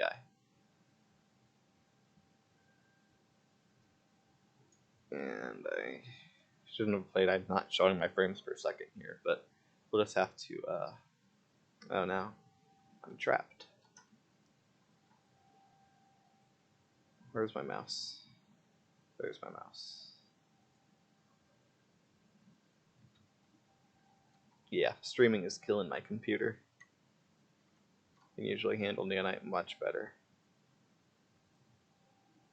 Yeah, definitely using Nanite right now. So usually this many meshes won't even affect my computer here. So if I play this many nanite meshes, I should say, with if these were regular meshes showing the amount of polygons and neon showing it, my computer would be performing worse than this right now, I'm sure. Okay, so yeah, pretty low frame rates. Here we go. Things are smoothing out now. It was just low while we were starting up. These meshes don't have bottoms. Whoops, but lots of stuff on my screen, and it's not affecting the FPS. When you compare the FPS from the first mesh to the FPS of having all these meshes on the screen at the same time, it's not hurting the frames. And that's an awesome thing about Nanite, is you can fill the screen up with triangles, and well, the screen is always full of triangles. That's the thing. It makes sure the screen is always full of triangles, so you can add a ton of meshes, but you're not really going to change the amount of triangles being rendered on your display, meaning that it's not going to have a big effect on your frame rate.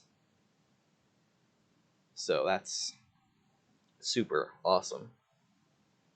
And Lumen, I mean, yeah, the racks aren't positioned very realistically, but just how realistic this looks. It'll look better with runtime virtual texturing turned on. I don't think I have that enabled in this project, but just the lighting on these assets, it's pretty amazing. Oh yeah, there's this one video, and yeah, good idea about the screen percentage. I should do that while I'm streaming. But yeah, there's this one video where this guy was just threw a bunch of meshes in the foliage painter and was using a 3090, and that was pretty crazy how many meshes he was able to get before he even got down to 30 frames per second. It was insane. So settings, engine scalability settings there, and I could take it down to high. Yeah, I should take it down to high and set that to 50.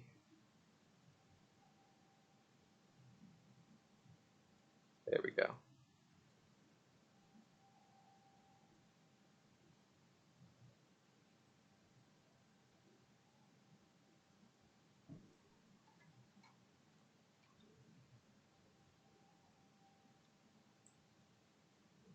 Much smoother.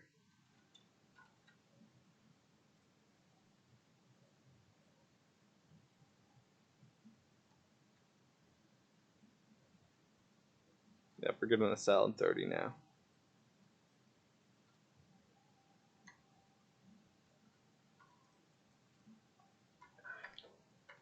So on to chaos.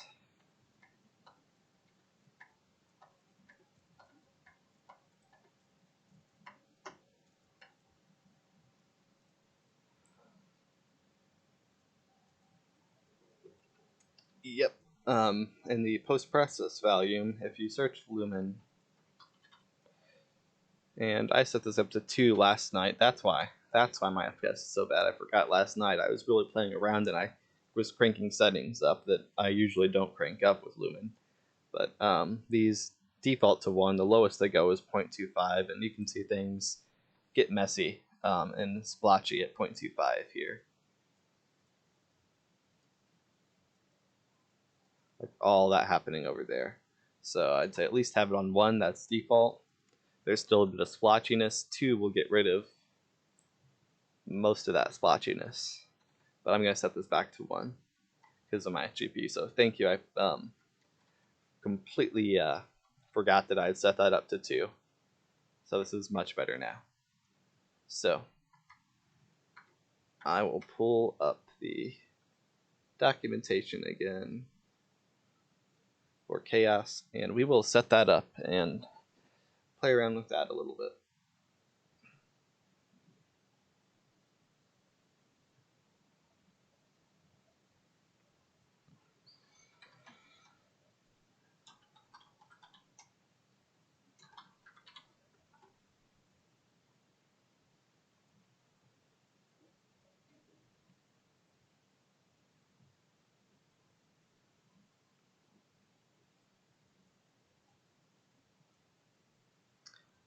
Yeah, I'm going to end the stream here pretty soon, but I will definitely be doing lots more videos on Unreal Engine 5 and more streams as well in the future.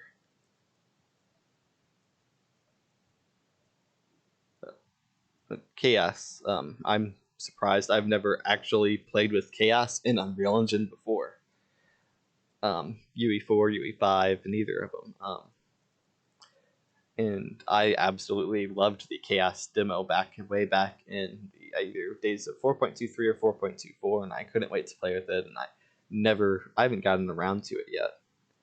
I just never got around to actually compiling the source code of Ue4 to get to the chaos destruction, I should say, because when I've been saying chaos, I've been meaning to say chaos destruction because I know chaos is the full physics system now. When I hear chaos, my first thing is to think of chaos destruction, because when chaos was really big in my mind, and was when they first announced chaos physics destruction. I mean, say I did it again. That back when UE4 was still using NVIDIA PhysX. So, but yeah, when I'm been saying chaos throughout the stream, I mean chaos destruction.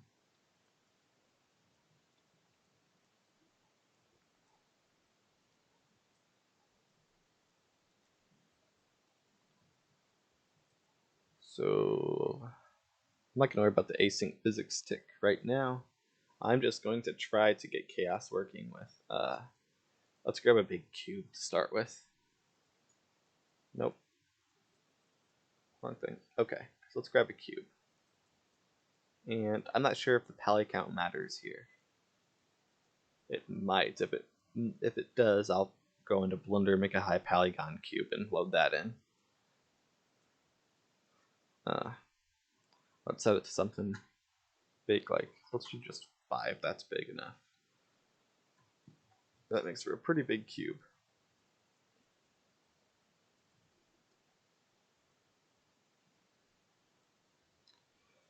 And now we should probably, I think, turn on Simulate Physics. And then if we go to the fracture editing mode,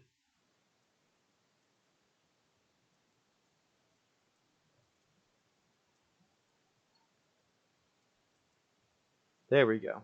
Turn into a geometry collection and fractured.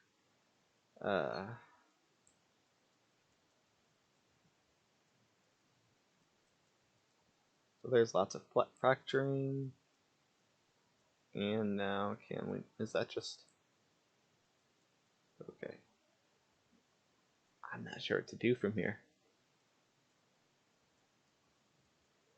I just click play and save. And I don't think it's not going to do anything when I run into it unless the values are set to be really weird right now. I don't think that's the case.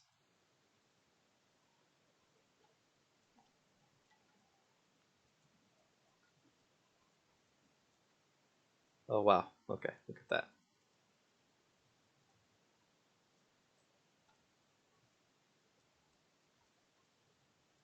So it has this old collision still, maybe, or yeah. So I've never used physics destruction before. I've watched some stuff on it a long time ago, but that's it. I don't know why this is here. So let's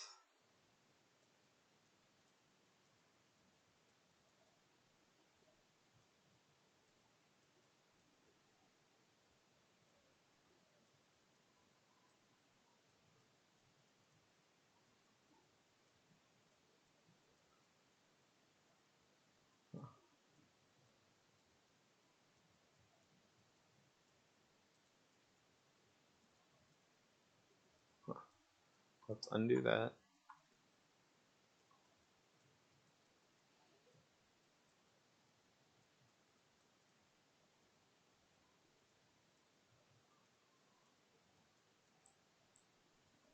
And what if I just raise it up and hit play? And I should play inside the viewport right now. And so play, select viewport. There we go. Well, that's strange.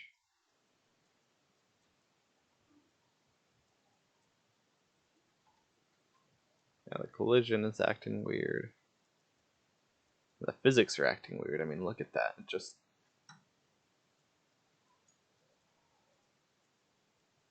What if I just set the explode amount to something like 10? Ah, I want to see what happens if I... Yeah, I don't know. That's strange. I will... Oh, there we go. Whoa. That's cool.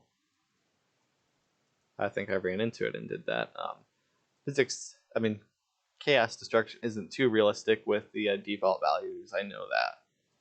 But it gets a whole lot more realistic when you actually fine-tune the values. So I will look at that more off camera. And I apologize for the low frame rate on the video. The video is coming through, and it's the frame rate looks lower on the video than it does to me over here too. It's not as smooth. Like the number in the corner, that's the same, of course, but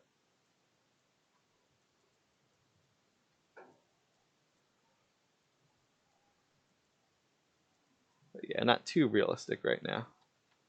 I'm gonna go ahead and end out the stream here, and I will either stream. I think I will stream myself next time building a little. I'll try to build a little environment using Nanite and some Quixel Megascans assets. That could be fun. Might not make it too complex until I can get myself a new GPU, but that'll be fun for next stream. So watch out for that in a couple of days. I won't be streaming tomorrow. I'll be working on the Nanite video tomorrow, but maybe the day after that, or maybe sometime this next week, definitely sometime this next week, I will stream making an environment inside of Ue5 with Nanite. that would be a good stream and a much more focused stream than this, which really was the title, me playing around with Ue5, messing around, doing random stuff. So I'll see you all in the next stream. So, all right, I'm going to go ahead and figure out how to actually end this stream here.